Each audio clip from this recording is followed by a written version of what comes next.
Në një konferencë për mediat, kreu i Partisë Demokratike Sali Berisha u shpreh se kryeministri Edi Rama nuk mund të qeverisë më vendin pas daljes së të dhënave nga hetimet e SPAK-ut, mbi zëvendës kryeministre Belinda Balluku dhe tenderat e Agjencisë Kombëtare të Shoqërisë së Informacionit. Jam sot këtu për të kërkuar dorëheqjen e menjëhershme të Edi Ramës dhe Lubi Ballukut nga postet e tyre. Berisha ju përgjigj gjithashtu mbrojtjes që Rama kishte bërë më parë për drejtoreshën e Akshit, duke theksuar se mbrojtja e kryeministrit është më kriminale dhe më e turpshme se vetë akuza. Akshi ka qenë ekskluzivitet total i familjes Rama.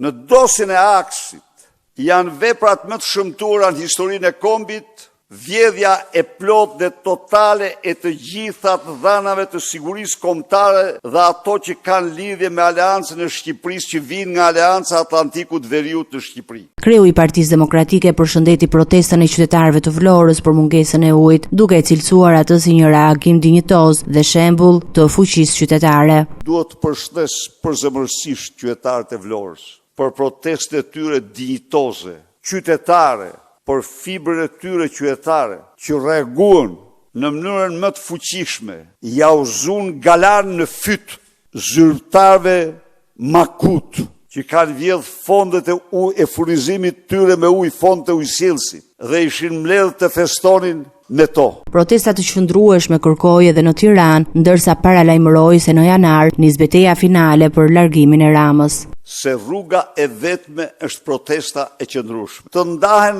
nga apatia, lodhja, mërzitja, zhgënjimi që i ka pushtuar. Bulevardi është sheshi i fitores, është rruga e fitores. Asnjë prej tyre nuk duhet i thot vetes se sa jemi. Idealet nuk maten me numra.